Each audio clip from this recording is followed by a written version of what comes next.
Olá, satisfação em ter você aqui novamente, mais uma videoaula. E nessa videoaula eu vou começar a tratar do tema agropecuária. Porque haverá outras videoaulas e a gente vai avançar no caso da produção agropecuária mundial e também a produção agropecuária no Brasil. Para a gente entender aí a geografia dessa atividade tão importante aí na nossa vida. Eu vou estar explicando, vou fazer um resgate aqui sobre a história da agricultura, mas além disso, a gente vai ver também características da agricultura hoje, né, e aí certos problemas, certas classificações que temos e tudo mais. Preste atenção aí nessa videoaula para enriquecer aí o nosso, né, o conhecimento aí de cada um.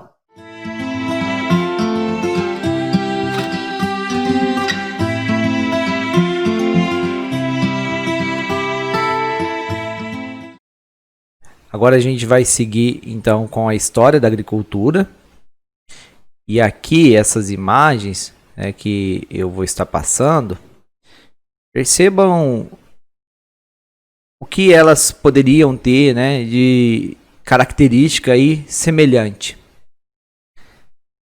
Talvez se você parar para pensar que a natureza ela não produz, né, de forma tão densificada desse modo. Então, nós, né, os seres humanos, nós conseguimos aí, né, fazer a produção ser muito mais eficiente em termos de quantidade. Em termos de quantidade, ser muito mais eficiente, adensando mais os produtos. Então, no caso aqui, o adensamento dos animais, o adensamento das plantas. E como que se chegou, né, a tudo isso? Vamos lá, então. Vamos prestar atenção aí. O que é agropecuária? Agropecuária em si, né, é uma atividade que está relacionada ao setor primário da economia. Quando a gente pensa lá na ideia dos 3 setores, ela então está no setor primário.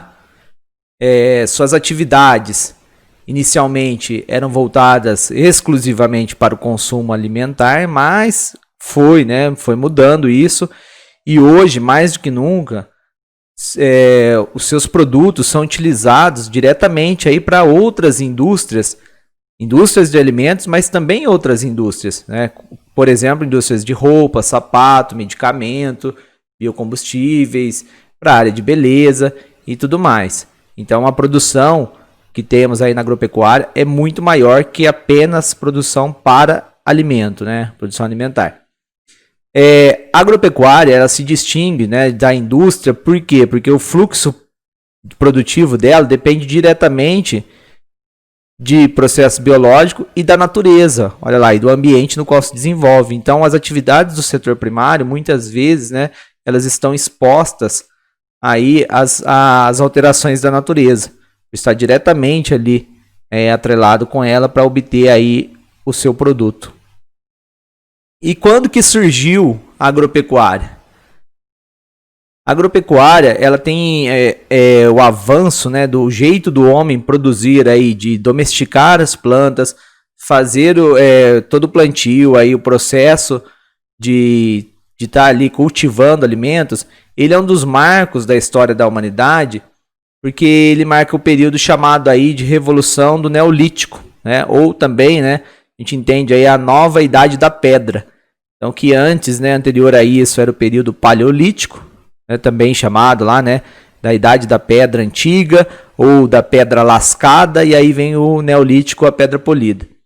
E aí isso a gente fala aí há cerca de mais ou menos, né, 12 mil anos atrás. Então teria acontecido essa evolução de grupos humanos criando, né, aí criando animais, fazendo cultivos e estabelecendo uma vida, né, que ele passa de uma vida nômade, que ele circulava muito mais, para uma vida que fixa em alguns locais, né, uma vida sedentária.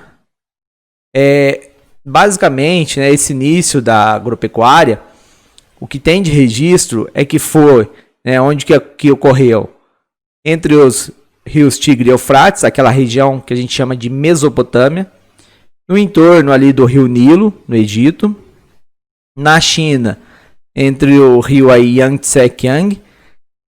Também lá na Índia, né, entre os rios aí, o Ganges e o Indo.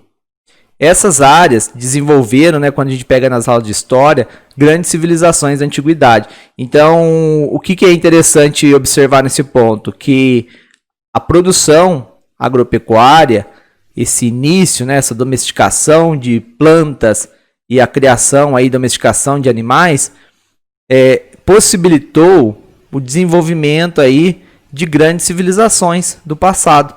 Então, somente isso, né, permitiu formar essas civilizações que a gente aprende aí nas aulas de história. Aqui sobre a revolução do Neolítico, vamos aqui mostrando então algumas áreas do que foi falado. Nessa imagem aqui vocês estão vendo o que é chamado aí de crescente fértil. E aí o crescente fértil, ele corresponde a essa região da Mesopotâmia. Pega aqui onde atualmente fica no litoral do Mar Mediterrâneo, você pega aqui, está escrito Fenícia. Essa região é onde fica o país Israel, onde fica também a Síria, o Líbano, então toda aquela área próxima. E ali pegando o rio Nilo, a gente vê ali destacado, né, o Baixo Egito, mostrando ali a área que vai o rio Nilo encontrar com o Mar Mediterrâneo. Então aqui é uma das áreas aí iniciais, e quando a gente pega em história, é um dos locais aí mais, né, antigo aí das civilizações, que tem maior importância em termos arqueológicos e tudo mais, a história antiga. O Neolítico aqui, ó, pedra polida, como eu já falei, marcou a transição de uma economia que era predatória, no sentido aqui de depender do extrativismo, e agora passa por uma economia que produz, né? Então, de um estilo de vida nômade, eles passaram para um estilo de vida sedentário.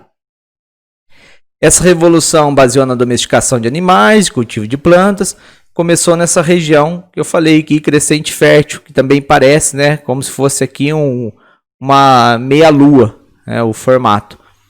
Os excedentes gerados pela produção agropecuária possibilitaram o surgimento das mais antigas aglomerações urbanas e as primeiras civilizações. Então, isso permitiu, né, formar pequenas cidades e depois indo para cidades maiores, tal, com essa produção, no caso aí, produção agropecuária. Aqui mostrando imagens da China, do rio Yangtze-Kiang, também chamado aí conhecido como Rio Azul. Esse é um lugar que foi aí uma área de desenvolvimento da agropecuária e da civilização antiga aí, que deu origem à civilização chinesa.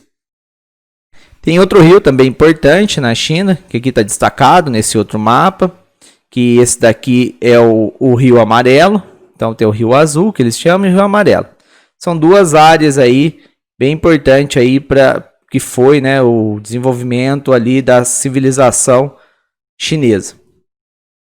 Aqui no caso da Índia, está destacado ali os dois principais rios. Você tem ali com a cor, com a setinha destacada aqui, ó, roxo, o rio Indo, que ele vai nascer na Cordilheira do Himalaia, mas ele vai já entrar no país, né, percorrer ali boa área dele no Paquistão.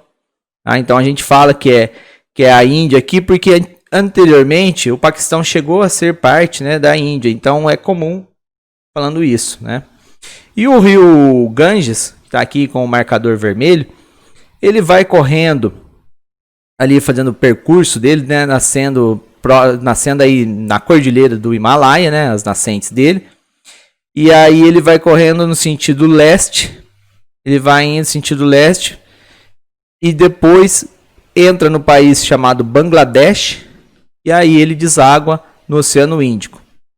Então, esses dois rios aí, né, que são importantes naquela região e que ali teve o desenvolvimento da atividade agropecuária e dessas antigas civilizações.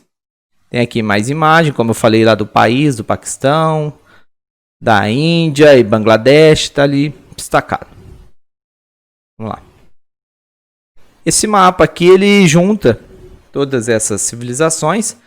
Ele não está mostrando tão bem aqui o caso do Ganges, né? Mas ele está dando a ideia aí dessas civilizações antigas onde desenvolveram, e aí que eu falei da agropecuária correspondente a isso, porque foi o que manteve a população. E a gente sabe, né, que o campo é muito importante mesmo, porque a produção do campo é que vai garantir, né, essa permanência das pessoas na cidade.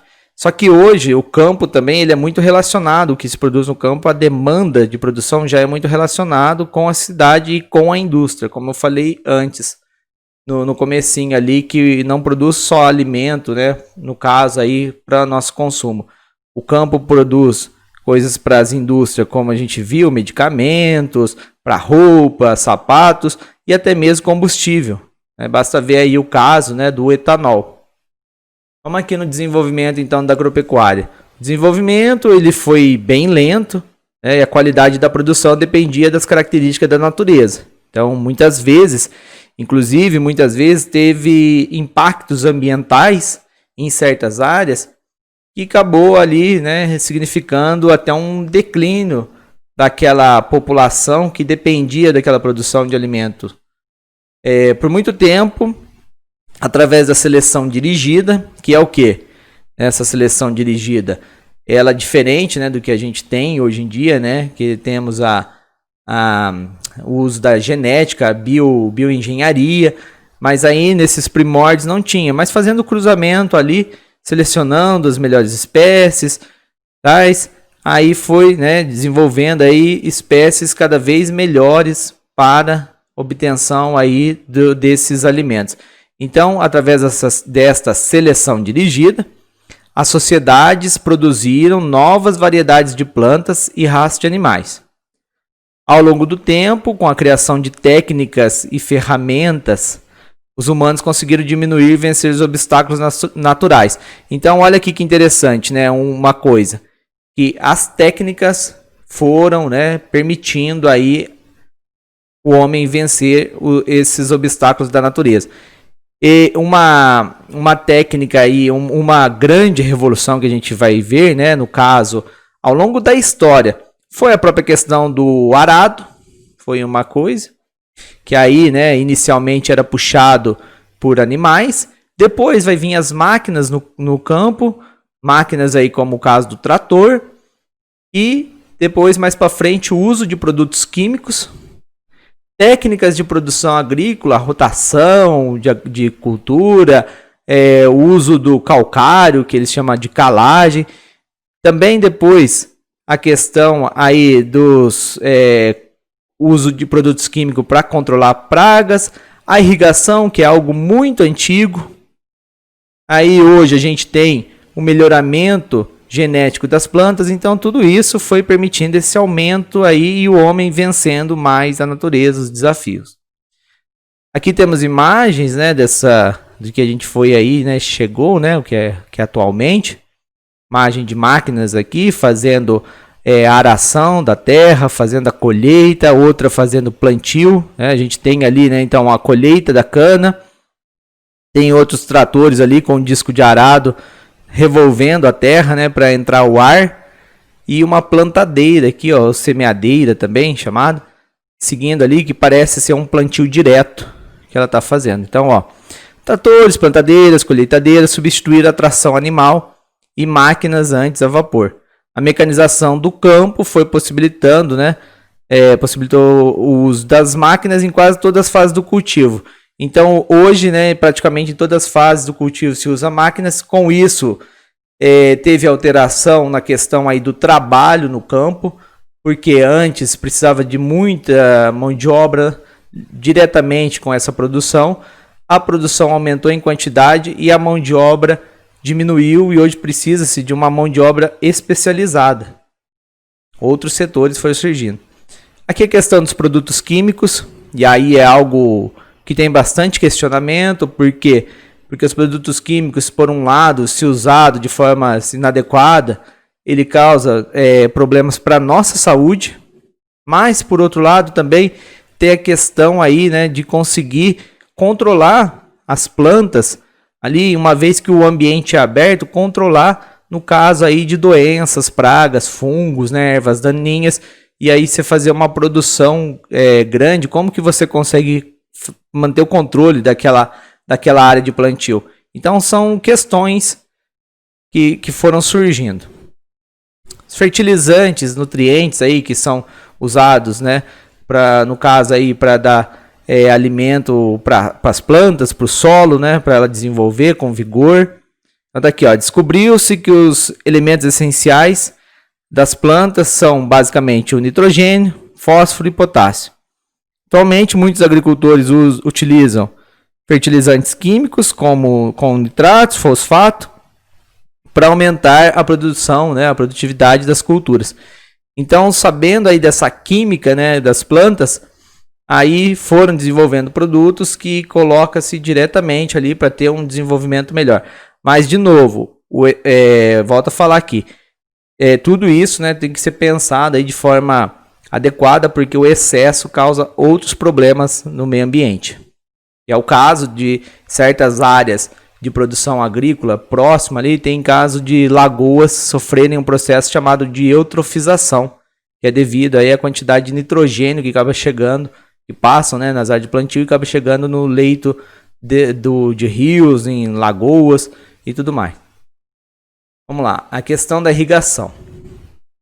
A água aí, né, uma técnica muito antiga que permitiu um aumento da produção, inclusive, né, a produção em áreas de climas mais seco, produzindo em torno de rios. Aqui, ó, com as técnicas de irrigação, pode-se controlar um fator determinante que é a quantidade de chuvas. As diversas modalidades de irrigação permitem para quem tem acesso à água, né, e também a técnica de irrigação, que um grande período de estiagem não seja um problema para produzir. Então você consegue produzir vencendo esse obstáculo das secas. Nesse caso dessas imagens aqui, a gente vê um dispersor na parte de cima, dispersor, né, que aí está ligado tipo como se fosse uma borracha por baixo, e ele fazendo a distribuição da água, mas nesse caso o agricultor aqui, o lavrador, trabalhador do campo, ele precisa estar mudando de posição, né, esses dispersor d'água.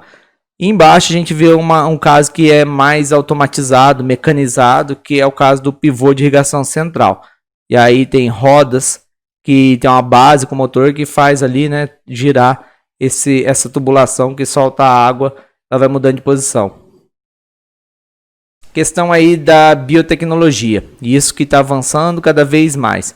Então, aplicada aí, né, a agricultura permite reorganizar os genes das plantas, adicionar novos genes com finalidades específicas para garantir resistência de certas doenças e assim aumenta a produção. Tanto em termos de planta, quanto também, né, a biotecnologia tem avançado para a criação de animais. Trata-se de organismos geneticamente modificados. E entre os organismos geneticamente modificados, temos um tipo deles, né, que é o transgênico. Também dá muita discussão sobre isso, né? Se aí ele faz mal para a saúde ou não. Do que eu sei, até hoje não tem nada que conseguiu comprovar a questão de um mal em si para a saúde do transgênico. Mas a gente vai ver mais para frente que temos problemas também. Não adianta a gente achar que logo não tem, não faz mal para a saúde, a gente pode usar o transgênico de qualquer modo. Não é assim, porque tem outras questões que eu vou tratar, como a dependência tecnológica e a questão da erosão genética, que a gente vai ver mais para frente. Aqui o caso da pecuária moderna, né, utilizando técnicas aí, de novo, né, ali que eu tinha falado da biotecnologia.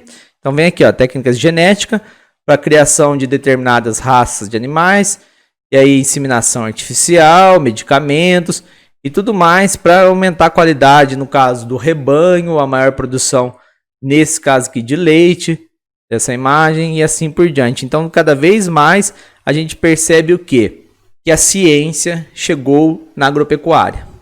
Cada vez mais a ciência está presente na agropecuária.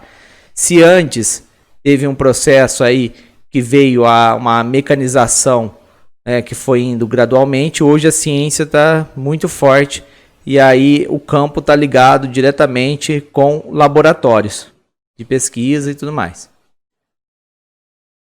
Agora a gente vai seguir os sistemas e modo de produção agropecuária. Eu vou estar explicando aí umas tipologias de modos de produção agropecuária pela seguinte questão. Às vezes é comum você estar fazendo provas e ouvir certos termos que eu vou estar explicando para vocês. Então, preste atenção aí para a gente aprender esses tipos de sistemas de produção. Uma primeira aí, classificação, né, é dividir em sistemas intensivo e extensivo.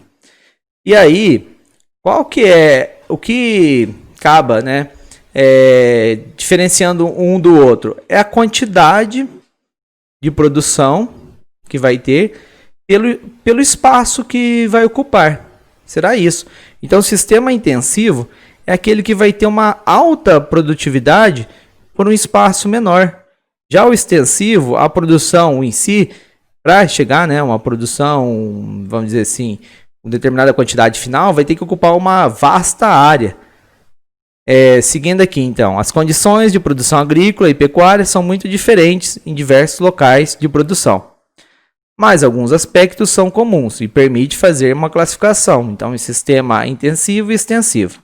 Essa diferenciação pode ser determinada de acordo com a quantidade de capital investido na produção e o índice de produtividade. Por que ele falou, né, de quantidade de capital investido? Olha só, no caso do sistema intensivo, vai precisar de muito mais dinheiro. Vamos dar um exemplo? A criação pecuária. Que nem ali a gente mostrou, né, anteriormente, ali vocês viram o gado leiteiro. Criar o gado solto, né, de forma aí extensiva, você gasta uma quantidade menor de dinheiro. Agora, se você criar ele, né, adensado, criar ele no que eles chamam de confinamento, com trato, com rações e tudo mais, sai muito mais caro. Só que o índice de produção, de produtividade, acaba sendo maior que o gado, né, mais solto aí em grandes áreas de pastagens. Então aqui, ó, sistema intensivo. Na agricultura é praticado pelas propriedades que utilizam modernas técnicas de preparo do solo, de cultivo e de colheita. Usa-se, né, por exemplo, adubos, fertilizantes, sistema de irrigação, tem maior mecanização e aí tem elevado, né, índice de produção. Explora mais a terra, né, consegue explorar. E aí, como a área acaba sendo menor, acaba sendo assim, né, a gente pensar em termos de área, o impacto que esse sistema deixa é menor, em termos de área. No caso da pecuária, né, olha ali, na pecuária é determinado pelo rendimento, é avaliado pelo número de cabeças de gado por hectare. Aí, por exemplo, ele coloca aqui 10 mil cabeças por metro quadrado. Quanto maior a densidade de cabeça, maior é a necessidade de ração, de pastos cultivados e de assistência veterinária, e a grande produtividade. Então, nesse caso aqui que ele deu de exemplo, mas lembrando, então está adensada essa produção.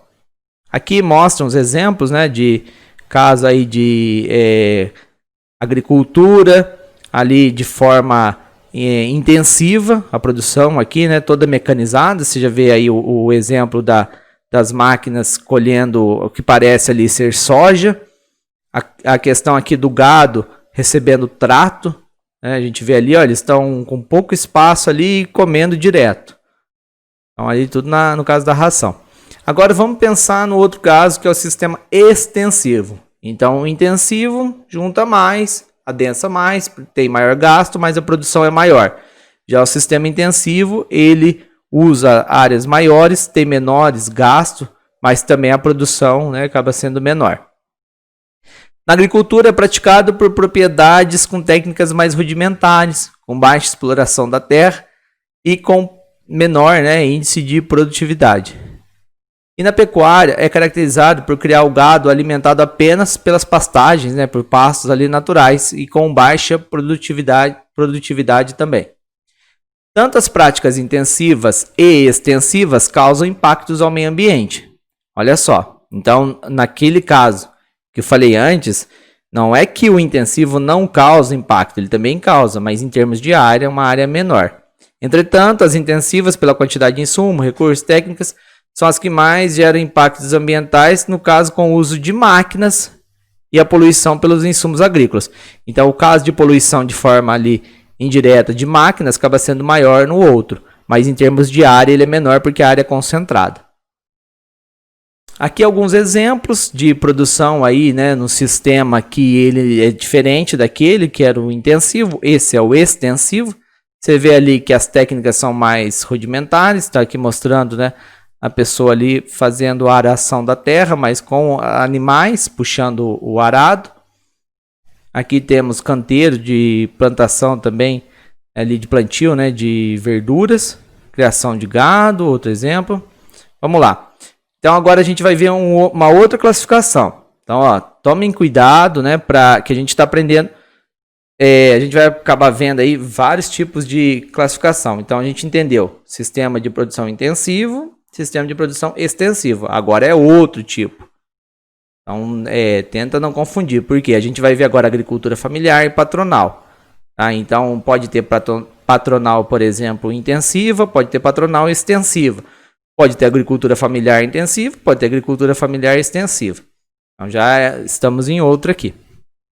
Outra maneira de classificar os sistemas de produção está relacionada ao uso da mão de obra. Então, aquele anterior era a questão aí da produção pela área e o capital gasto. Agora aqui é o uso da mão de obra.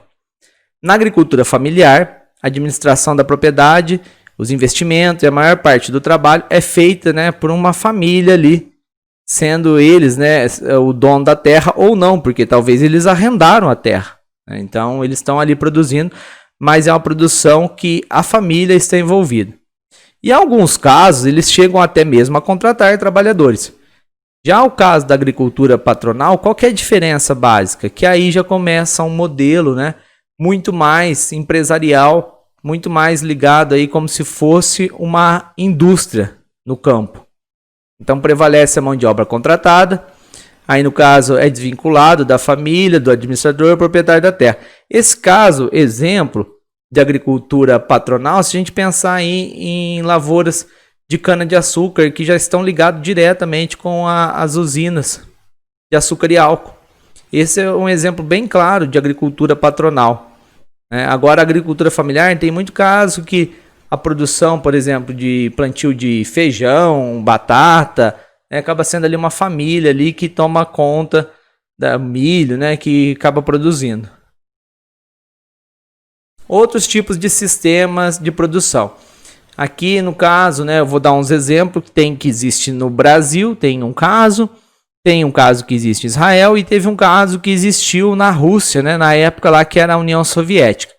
Esse caso aqui são todos sistemas de produção agropecuária coletiva. Coletiva em que sentido? No sentido até mesmo de usar a terra ali de forma comum. Né? Então, olha aqui. Existem diversos exemplos de produção em grupos de trabalhadores que formam comunidades de produção coletiva no campo. No Brasil, um exemplo é os chamados faxinal. Esses faxinal, eles estão presentes na região sul do Brasil, a gente tem exemplos, principalmente no Paraná. E a caracterização ali do faxinal, ele usa a terra em comum, eles têm uma área que cria-se os animais ali em comum, a área em comum. A plantação também tem áreas comuns, tem a questão de extrativismo comum, mas tem também áreas que são daquelas famílias. Esse faxinal no Brasil tem muitos casos que estão tendo já problemas por causa da divisão de terras entre os herdeiros, né, dos agricultores que iniciaram esse modo de produção. Então é um tipo de produção que talvez aí ao longo do tempo vai diminuindo bem, né? Até mesmo, talvez pode até acabar esse tipo de produção coletiva. Em Israel, um exemplo é esses kibbutz. E no caso lá de Israel, a gente vai ver depois aí que ele atraiu, né, a população de judeu para vir para Israel. E na Rússia foi o kolkhozes. Kolkhozes, mesmo. Olha lá, os kibbutz lá de Israel são comunidades agrícolas coletivas, surgiram em 1910. Tem ideais socialistas neles, porque ali tem a vida em conjunto. O objetivo na época que eles foram criados era para atrair judeus, né, no movimento aí que a gente chama sionista. Quando vocês ouvirem essa palavra, movimento sionista, tem a ver com a criação do Estado de Israel. Então foi um movimento aí para criar, né, o povo judeu. Eles tinham aí um desejo de criar um país deles, e aí depois foi criado Israel, e aí esse movimento de criação anterior ali foi chamado de movimento sionista. Qual a característica? Propriedade coletiva, igualdade social, meios de produção próprio, distribuição de produtos para a comunidade. Tem também ali a criação das famílias que estão ali, né? Tem a questão da educação das crianças, que é muito bom. A produção deles é uma produção de forma intensiva, né? E é uma produção que tem um peso significativo para o país, em termos aí de alimento. E lembrando, gente, que quando pensamos no caso de Israel, são áreas que, devido às condições do clima, são difíceis de produzir, porque trata-se de regiões aí de clima árido, semiárido. Então, é interessante ver essa questão, como que eles conseguem produzir em alto nível, né, aí graças à tecnologia. E além de sustentar o país, a produção em Israel, além de servir para o país, também, né, conseguem até exportar. Mas eu estou falando, não é que todos vêm do kibbutz. Kibbutz é um tipo que tem lá, né, de produção coletiva. É um dos tipos.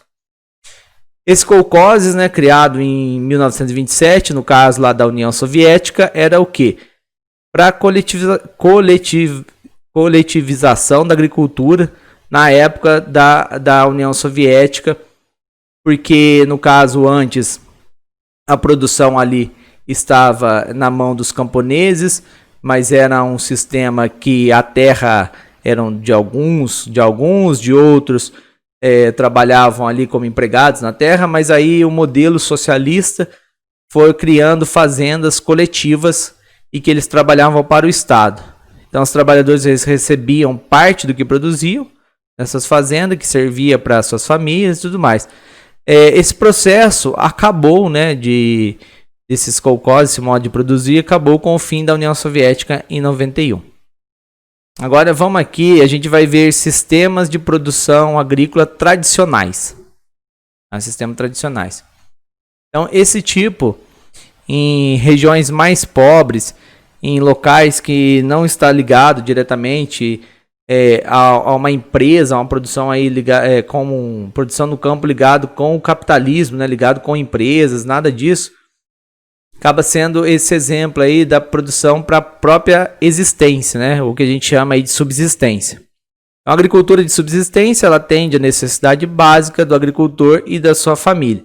Se sobra algum excedente, ele acaba comercializando, né, acaba vendendo em algum centro urbano próximo.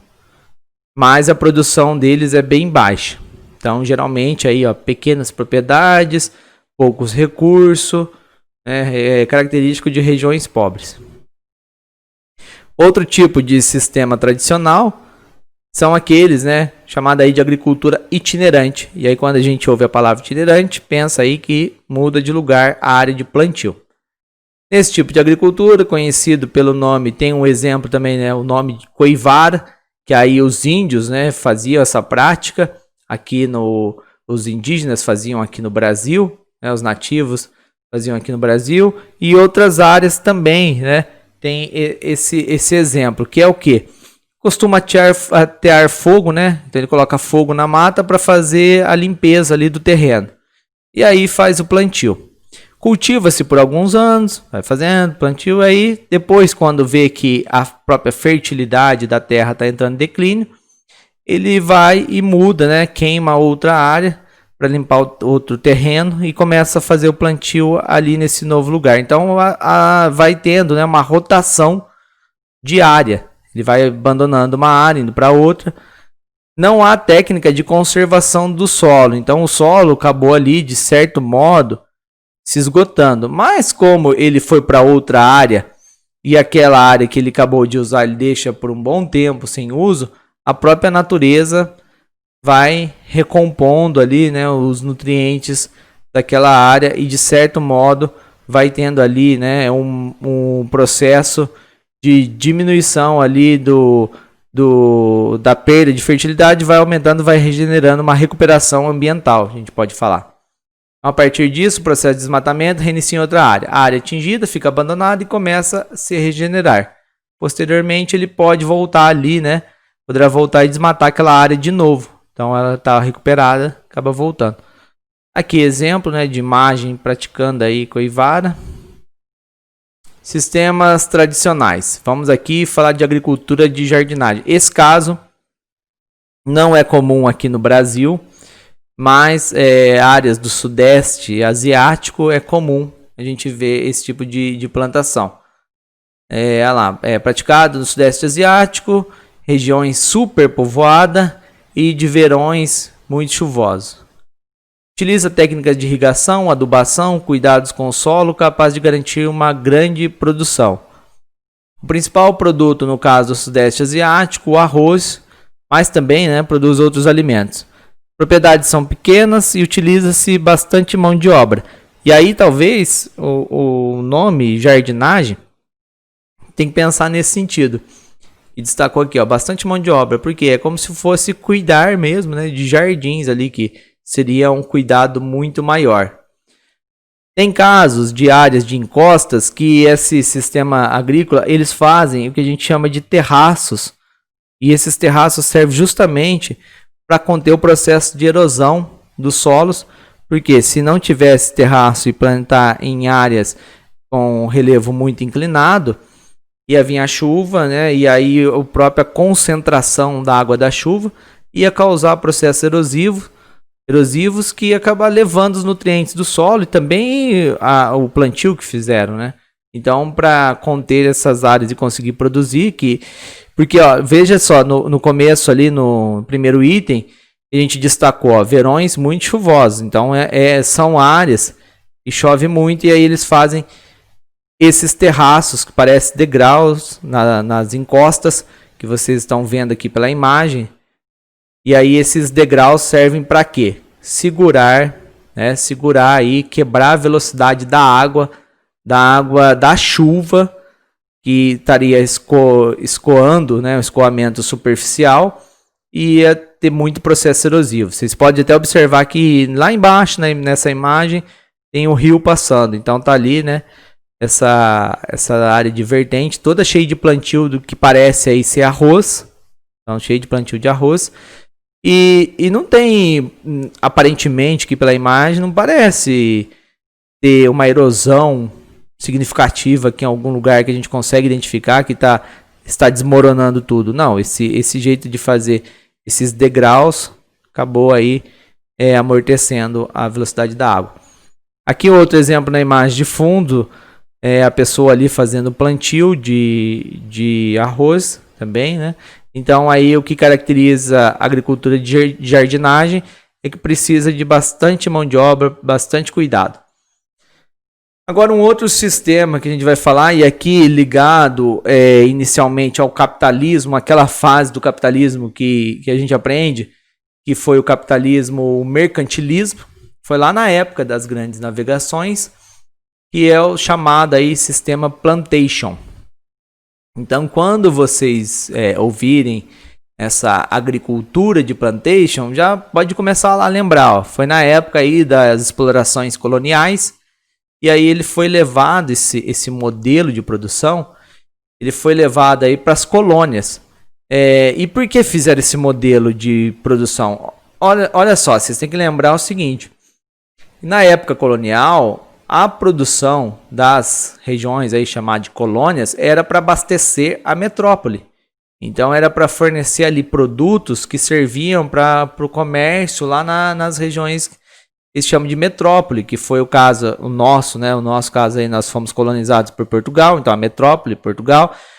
Outras metrópoles na época aí, a Espanha, a França. Então essas regiões europeias queriam, né, exploravam aqui as áreas de colônia deles e produziam, geralmente eram produtos tropicais e uma produção em larga escala para exportação. Não era voltada a atender a necessidade de quem vivia nessas áreas colonizadas. Não era voltada para atender quem estava vivendo no Brasil, quem estava vivendo aqui no restante da América Espanhola, quem estava vivendo em outras áreas da África, da Ásia. Não, era uma produção voltada para abastecer a Europa.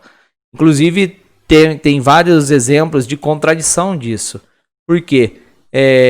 Exemplos básicos da população do local passando fome, sendo que aquela região estava produzindo alimento, mas era alimento voltado para fora. Então aqui, ó, esse sistema da agricultura plantation, diferente daquele que eu expliquei, a itinerante, a jardinagem, né, ele não é da região, ele não é autóctone, ele é de fora. Então foi um modelo vindo aí de fora. Então caracteriza-se, né? Então ele acaba sendo estrangeiro, a gente pode falar assim. Caracteriza-se por produção de gêneros agrícolas tropicais para o mercado externo. Geralmente a monocultura, e quando você ouve essa palavrinha monocultura, é que predomina-se um tipo de cultura voltada para exportação. Plantio em grandes propriedades rurais, e aí a palavrinha-chave, grande propriedade rural, é latifúndio. Então, fúndio tem a ver com terra, né, estrutura fundiária, e o late aí grande. E numerosa mão de obra mal remunerada. Por quê?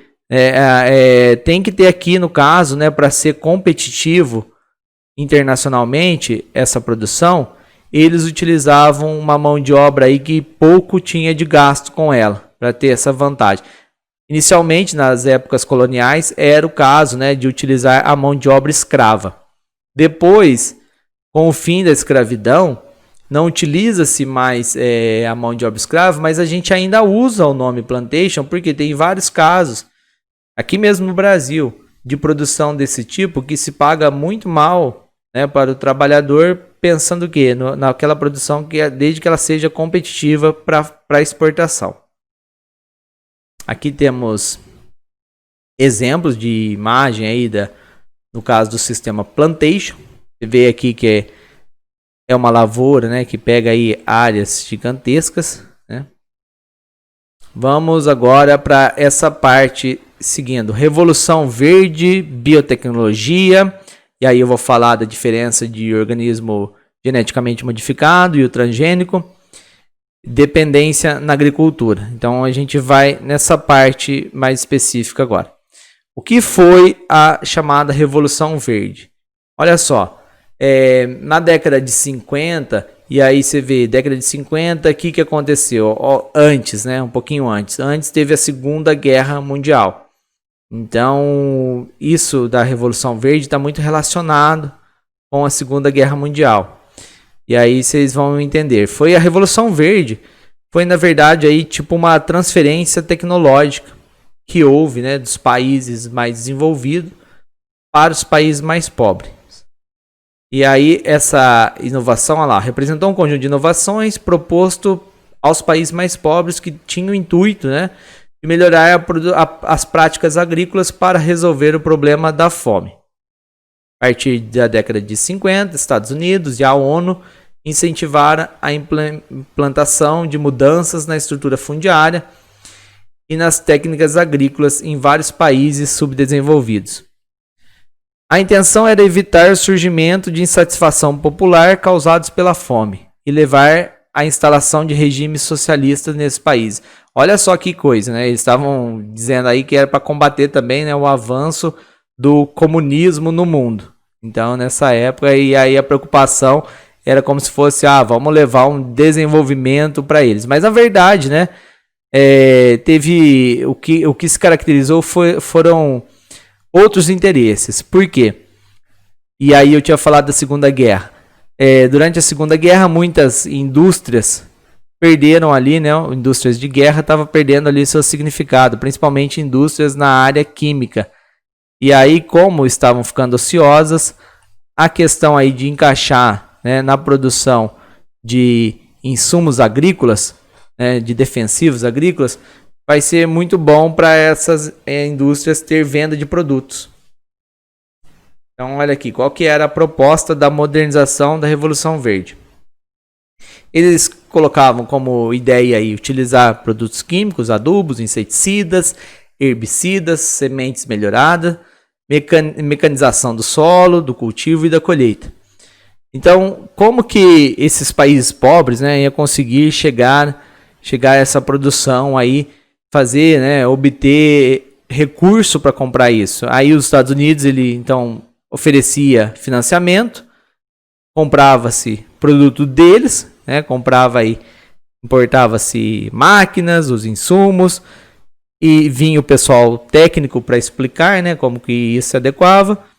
E aí o governo dos países mais pobres passaram a promover essa mudança. Então isso daí aconteceu também no Brasil. Porém, essas mudanças causaram alguns impactos, né? Impactos aí na estrutura socioeconômica e no ambiente. E tem caso aí muito grave. Porque a mudança foi, né, a proposta falou de mexer na estrutura fundiária, mas a própria estrutura fundiária não foi alterada. Então, pelo contrário, houve concentração, né, de terra, né, acabou acontecendo. Inclusive no Brasil, depois eu vou explicar para vocês o conceito que chama modernização conservadora, que é a modernização do campo com a mecanização, mas a estrutura fundiária continua desigual. Impactos sociais e ambientais. O aumento da produtividade ficou restrito às grandes propriedades, porque aí conseguia o financiamento, tinha, né, os recursos. Em países que não houve reforma agrária, é o caso aí, um exemplo do Brasil que não teve, né, uma reforma, tem assentamentos de trabalhador rural, né, tem alguns assentamentos, mas não uma reforma agrária geral. Então, em países que não houve uma reforma agrária, a mecanização do campo diminuiu a necessidade de mão de obra e contribuiu para o aumento do índice de pobreza e também provocou o êxodo rural. Olha então o que acontece. A gente falou que a Revolução Verde, década de 50, eles vão estimular a mecanização do campo em vários países pobres. E aí, o que você percebe aqui no Brasil, década de 60, década de 70? A migração das pessoas saindo do campo e vindo para a cidade. E muitas vezes vindo morar para a cidade sem ter empregos, morando em áreas periféricas, então gerando um problema urbano aí grave. Então, o que houve, né? Mecanizou o campo, já não precisava de tanta mão de obra, e aí foi, né, expulsando, ou quando precisava da mão de obra, que aí precisava só em certas épocas, e aí o trabalhador tem que viver na cidade, ele está vivendo na cidade agora, só que aí ele tem que pegar o ônibus rural e trabalhar no campo, que é o chamado aí o boia fria. Então muita gente saiu do campo e foi para a cidade. Desequilíbrio no ambiente, causado principalmente aí pelo caso das monoculturas. E aí qual que é o problema disso? Fazendo grandes lavouras, você cria certos ambientes que são propícios para determinadas doenças, porque imagina só, o caso de uma agricultura ali, né, de uma grande lavoura, uma grande lavoura de laranja, por exemplo. Se aí, né, o fungo que vira aquela doença lá do Grime, né, que eles falam, se vira, o fungo encontra uma lavoura ali pequena, ele proliferou ali, mas se aí tivesse outra lavoura, ele não ia, né, acabar avançando, talvez ia ser um obstáculo. Tivesse várias culturas, um sistema aí de policultura. Agora, quando você tem uma monocultura, se pega uma doença no lugar, a chance da doença ir avançando para tudo e aumentando, porque está um ambiente adequado para ela, né? Não tem ali o que está competindo com aquela praga. Então, ela só tem ali que só aumenta a população. Então, teve aí casos de aumento de praga, e aí precisa cada vez mais aplicar mais insumos, aí precisa comprar de fora esse insumo que estava vindo, né, de outros países, contaminação do solo, perda de produção aí de plantas nativas, e aí o que a gente chama da dependência também, né, daquela planta melhorada, e aí o conceito de erosão genética. Aqui, né, tem até uma imagem ali do agricultor aplicando o insumo agrícola, ele está com os EPIs, mas tem vários casos também de pessoas que se contaminam, né, no trabalho rural aí, por não usar os equipamentos de proteção que precisa ali de individual. E aí, Tá até mostrando aí uma imagem, né? Quando você come as verduras, você também não usa essa máscara, né? Falou ali, né? Mostrando essa ideia. Por quê? De certo modo, né? Tem uma crítica aí, porque a gente está envenenando os alimentos que a gente come. Por isso aí, né? Tem que tomar certo cuidado na hora aí de tá manejando esses alimentos em casa, né? Nossa casa, tá limpando ele, tudo, fazendo o processo quando necessário aí de cozimento e tudo mais. Vamos lá na parte de biotecnologia. Biotecnologia é o conjunto de técnicas que manipula geneticamente as plantas, animais e micro-organismos. Então, aqui tem uma diferencinha, que quando vem a biotecnologia na agricultura e na pecuária, são coisas que a natureza por si só nunca ia fazer.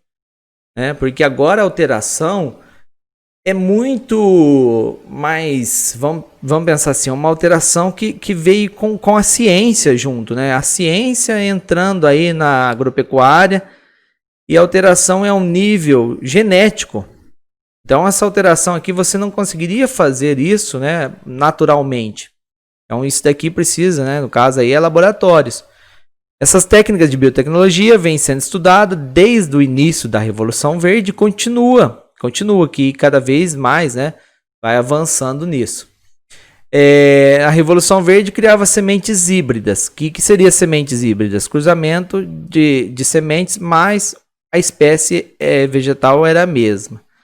Agora tem uma diferencinha, a gente começa a ter aí, né, os transgênicos. E aí, né, o que vem ser transgênico e qual que é a diferença, né, de organismo geneticamente modificado?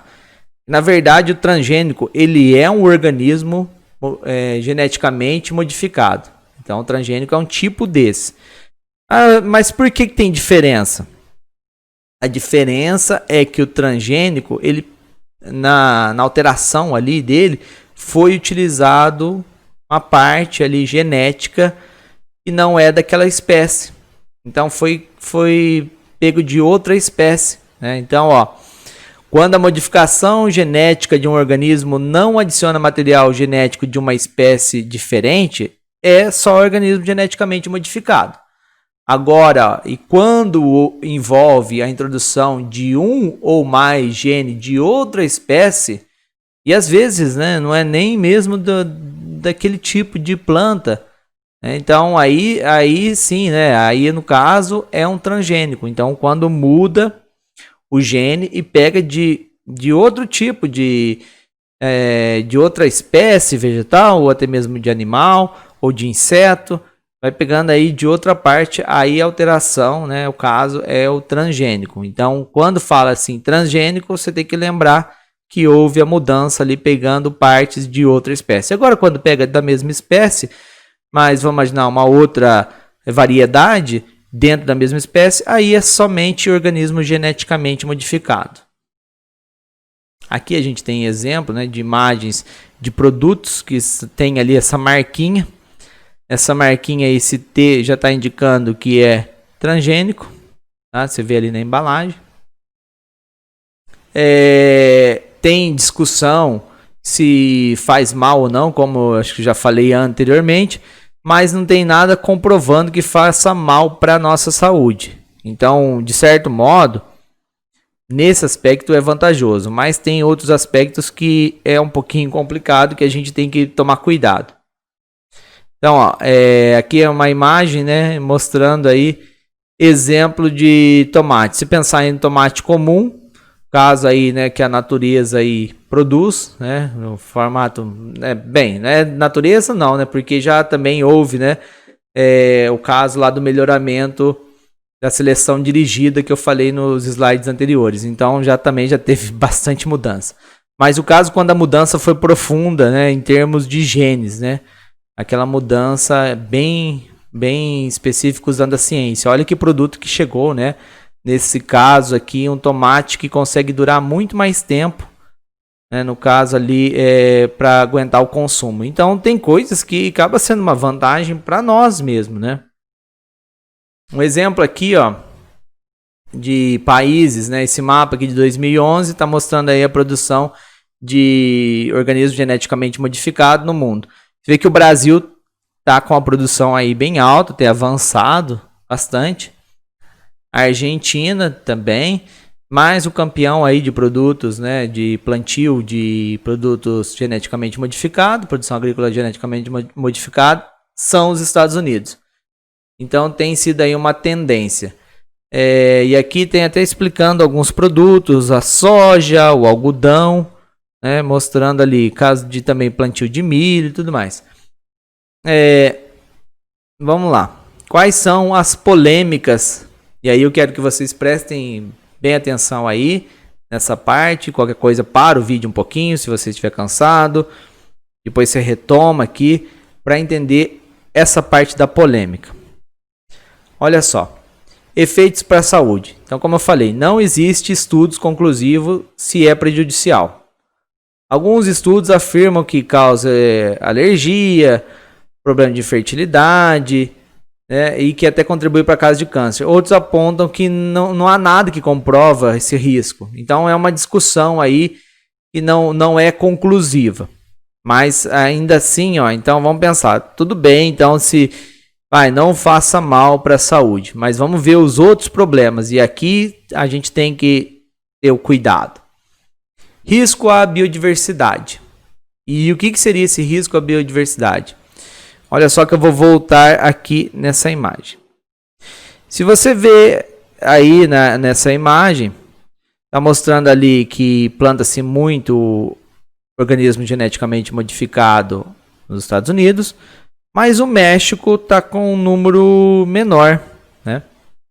E aí, por que eu estou falando do México? O México é algo interessante, porque ele, por exemplo, é a área core que eu falo assim, a área de natural, a origem única na terra do milho, por exemplo. Ele é uma área core do milho. E aí ali não se deve plantar milho transgênico. E aí você fala, por que não se deve plantar milho transgênico no México? Olha só, se plantar um milho transgênico no México, aí ninguém mais que é agricultor lá vai plantar o milho natural. E aí se não plantar o milho natural, nunca mais vai perder para sempre aquela variedade de milho. E se mais para frente esse milho transgênico, que agora todo mundo está querendo plantar, der um problema?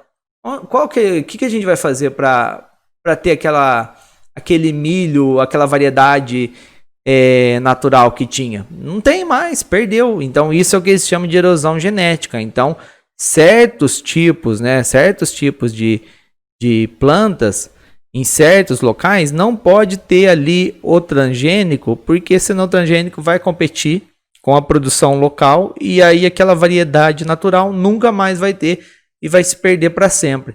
E aí a gente corre um risco que a gente não sabe do futuro, se a gente teria que recorrer àquela variedade anterior.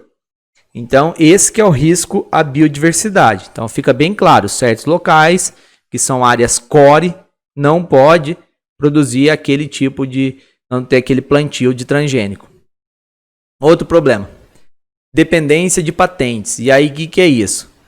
Olha só, tem muitos casos que a empresa que fornece a semente daquela planta transgênica, ela coloca um gene também que bloqueia aquela semente de produzir mais vezes. Então você não consegue tirar outras sementes dela.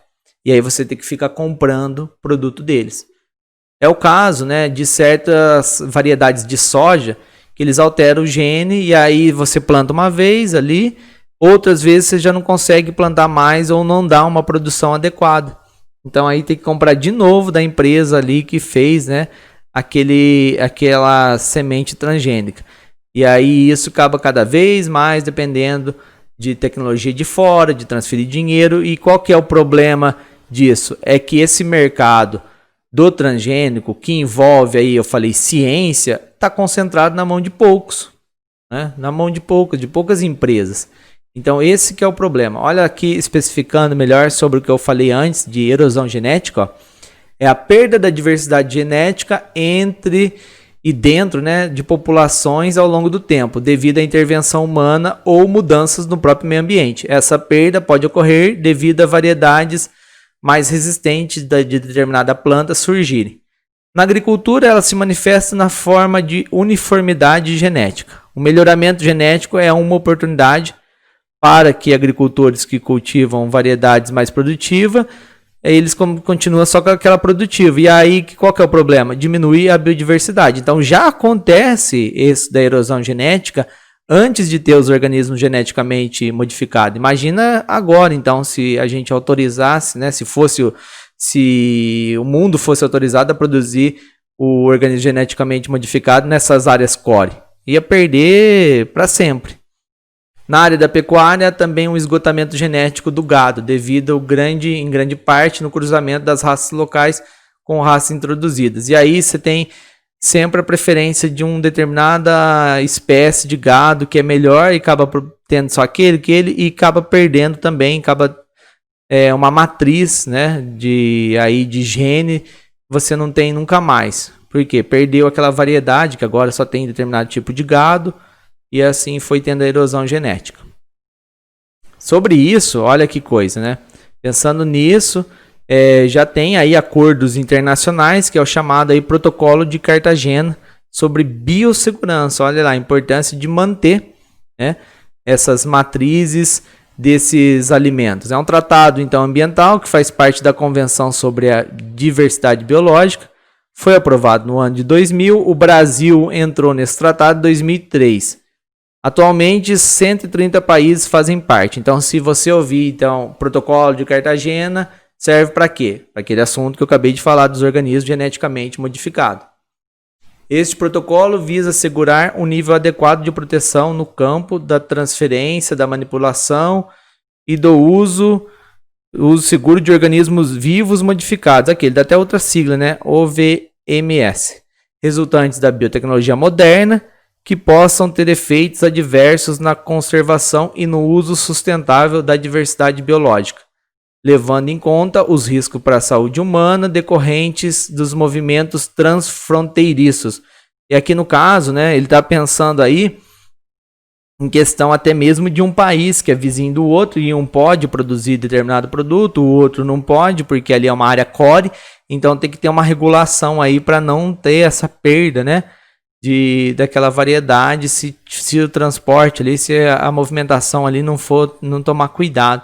E aí você percebe que interessante, né? Até mesmo quando tem caso aí em aeroportos, em portos, viagens internacionais, tem toda uma fiscalização por essa questão aí de plantas, de animais. Então não tem um controle, né? Não é algo que, vamos deixar de qualquer jeito, não. Senão você já teve caso na história da humanidade aí que certos insetos, certas variedades de planta, de animais chegaram em outros locais e foram invasores e multiplicaram, e aí depois virou um problema ambiental. Você tem vários exemplos disso. Então, acontece e aí tem que evitar. A questão lá da dependência tecnológica. Olha lá o problema que eu já falei um pouquinho antes, né, das sementes estéreis. Grandes indústrias que acabam controlando a produção do organismo geneticamente modificado, ó, processo de controle do comércio e a pesquisa, que modifica a semente e passaram a controlar toda a cadeia de insumo. Entretanto, essas sementes modificadas não são férteis, o que obriga o agricultor a comprar nova semente a cada safra. Então você tem essa dependência. Isso tornou um grande obstáculo para o pequeno agricultor, que aí o grande consegue recurso, compra, né? Mas o pequeno nem sempre. E aí olha aqui, ó, pois trouxe a necessidade de comprar sempre, ficar dependendo daquilo e a produção fica cara. Então esse é um problema.